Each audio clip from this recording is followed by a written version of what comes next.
జై శ్రీరామ్, అందరికీ నమస్కారం. వెల్కమ్ టు న్యూస్ అఖండ. నేను మీ కస్తూరి శ్రీధర్. కాంగ్రెస్ పార్టీ హిందువులకు బద్ద వ్యతిరేకన్న విషయం మనకందరికీ తెలిసిందే. దీనికి సంబంధించి మనం గతంలో చాలా వీడియోలు కూడా చేశాం. అట్లాగే ఇంకో విషయం ఏంటంటే పార్లమెంటు సాక్షిగా ప్రధాన ప్రతిపక్ష నేత అయినటువంటి ఈ 54 ఏళ్ల యువనేత ఎవరు రాహుల్ గాంధీ హిందువుల మీద ఏ స్థాయిలో ద్వేషం చిమ్మినాడో మనం అంతా కూడా చూసినాం. ఒక పాంగద కాటేచే విషం వచ్చినట్టు ఆ విధంగా విషాన్ని చిమ్మినాడు, విషం గక్కినాడు అట్నే హిందువుల మీద. దీనికంటే మరొక ఉదాహరణ అయితే మనకు అవసరం లే. కానీ ఇంకొక విషయం ఏంటంటే ఇప్పుడు కర్ణాటకలో కాంగ్రెస్ పార్టీ అధికారంలో ఉండే విషయం మనకు అందరికి కూడా తెలిసిందే.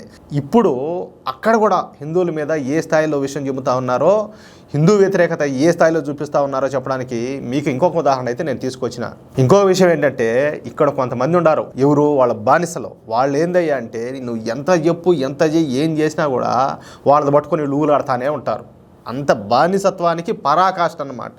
ఇంకా అసలు విషయానికి వస్తా, కర్ణాటకలో ప్రఖ్యాత చాముండేశ్వరి దేవాలయం మీద కాంగ్రెస్ ప్రభుత్వం కన్నుపడింది. చూడండి అసలు అది ఎందుకు ఏందనేది కూడా మీకు అర్థమయ్యేట్టుగా చెప్తా. ఆ గుడిని, అలాగే ఆ గుడికి సంబంధించిన అనుబంధ ఆలయాల్లో, అట్లాగే వాటికి సంబంధించిన ఆస్తులను కూడా అవన్నీ కూడా చేజిక్కించుకోవడానికి ఈ కాంగ్రెస్ పార్టీ ఏంటంటే ప్రయత్నాలు మొదలుపెట్టింది. చూడండి, అంటే గుళ్ళు మీద పడింది ఏకంగా. ఈ క్రమంలోనే శ్రీ చాముండేశ్వరి క్షేత్ర డెవలప్మెంట్ అథారిటీ అని చెప్పి ఏర్పాటు చేసేదానికి దానికి ప్రత్యేకంగా ఒక చట్టం కూడా చేసింది. అయితే ఇక్కడ ఒక విషయం ఒకటి ఉన్నది. అదేంటి అంటే మైసూరు రాజవంశం వారసుడు ఈయన ఎంపీ కూడా యదువీర్ కృష్ణదత్త చామరాజ వడయార్ ఈయన పేరు.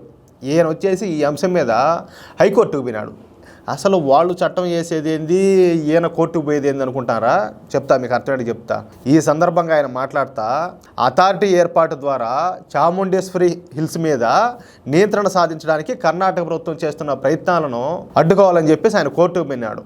దీని మీద ఏంటంటే కర్ణాటక హైకోర్టు స్టే అయితే పెట్టింది. ఇంకొక విషయం ఏంటంటే ఇది వచ్చేసి ఈ మైసూరు రాజవంశం ఉండదు కదా, ఆ రాజవంశము వాళ్ళకి సంబంధించిన ఆస్తి అనమాట. ఏది ఆ చాముండేశ్వరి దేవాలయం కావచ్చు, లేకపోతే వాటి అనుబంధ దేవాలయాలు కావచ్చు, ఆ ఆస్తులు కావచ్చు, ఇవన్నీ కూడా ఈ మైసూరు రాజు కుటుంబానికి సంబంధించినట్టు అనమాట. ఇక్కడ మరొక కీలక విషయం ఏంటంటే 1971లో ఎవరు అప్పుడు కాంగ్రెస్ ప్రభుత్వం అధికారంలో ఉండిందనమాట, కేంద్రంలోనూ అంతా కూడా. వాళ్ళు ఏం చేశారంటే రాజ్యాంగంలో ఒక సవరణ ఒకటి చేశారు. ఏది అది 26వ సవరణ అనమాట. దాని ద్వారా ఏంటంటే అప్పటి కేంద్ర ప్రభుత్వం ఈ రాజ కుటుంబాలన్నీ కూడా తమ ఆస్తుల జాబితాలో సమర్పించాలని చెప్పేసి ఆదేశించినారు. ఆ మేరకు ఏంటంటే ఈ మైసూరు రాజ కుటుంబం కూడా ఆస్తుల జాబితాని అయితే సమర్పించింది. అందులో ఈ చాముండేశ్వరి ఈ కొండ మీద ఉన్నటువంటి ఈ గుడిని కూడా పెట్టింది. అంటే ఇది కూడా మా ఆస్తేను, ఇది మా రాజవంశానికి సంబంధించిందని చెప్పేసి చేర్చింది. 1972లో అప్పటి రాష్ట్ర ప్రభుత్వ ప్రధాన కార్యదర్శి ఆ జాబితా మీద సంతకం చేసి ఆమోద ముద్ర కూడా వేశారు. ఏది అవును, ఇది నిజమేనో వాస్తవేనో అన్నట్టు. ఇప్పుడు ఈ విషయాన్ని రాజమాత ప్రమోదాదేవి వడయారనమాట, ఆమె చెప్పినారు, నాయనా పలానా టైంలోనే ఈ మారి ఆస్తుల జాబితా చెప్పని చెప్పేసి కేంద్ర ప్రభుత్వం చెప్పినప్పుడు అప్పుడు దీన్ని కూడా మేము సబ్మిట్ చేశాము. ఇప్పుడేమో మీరు కుట్రలతో, మీ కుతంత్రాలతో, హిందుత్వేషంతో ఇది లాక్కోవాలని చెప్పి చూచారు అని చెప్పి ఈ సందర్భంగా మళ్ళీ దీన్ని ఒకసారి ఆమె గుర్తు చేసినారు. దానికి స్పందనగా ఏంటంటే కర్ణాటక సహకార శాఖ మంత్రి, ఇతని పేరు వచ్చేసి కేఎన్ రాజన్న, ఆయన మాట్లాడితే ఏమన్నాయంటే ఇప్పుడు రాజులు లేరు, రాణులు లేరు, రాజు కుటుంబాలు లేవు.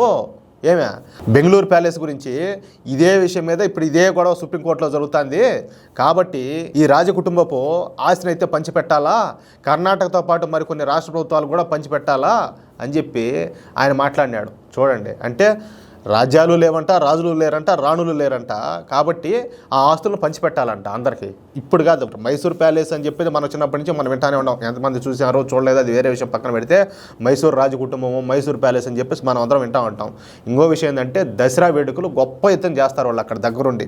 అలాంటిది ఇప్పుడు ఈ మైసూరు రాజవంశానికి సంబంధించిన ఈ చాముండేశ్వరి ఆలయం, దానికి సంబంధించిన అనుబంధ దేవాలయాలు, అట్లాగే వాళ్ళ ఆస్తులు కూడా ఇప్పుడు ఈ కాంగ్రెస్ ప్రభుత్వం హిందూ ద్వేషంతోనో, కూటతోనో, కుతంత్రాలతోనో లాక్కోవాలని చెప్పి చూస్తుంది. కానీ విషయం ఏంటంటే ఇప్పుడు కాంగ్రెస్ పార్టీ ఊహించని ఎదురు దెబ్బ ఏంటంటే కర్ణాటక హైకోర్టు దీని మీద స్టే పెట్టడం. అది విషయం.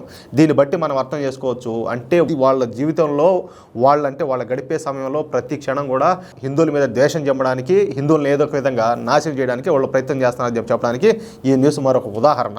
అది విషయం. అయితే ఈ వీడియోపై మీ యొక్క అమూల్యమైన అభిప్రాయాలను దయచేసి ప్రతి ఒక్కరు కూడా ఖచ్చితంగా కామెంట్ రూపంలో తెలియజేయాలని చెప్పి కోరుకుంటూ, అలాగే ఈ వీడియో నచ్చితే దయచేసి లైక్ చేయడంతో పాటు మీకు ఎంతమందికి వీలైతే అంతమందికి ఈ వీడియోని షేర్ చేయండి. చేయండి. అలాగే ఇంతవరకు ఎవరైనా కూడా అయ్యా మహానుభావులారా మన ఛానల్ సబ్స్క్రైబ్ చేసుకోకపోతే దయచేసి ప్రతి ఒక్కరు కూడా మన ఛానల్ సబ్స్క్రైబ్ చేసుకోండి. ప్లీజ్ సపోర్ట్ చేయండి. జై శ్రీరామ్.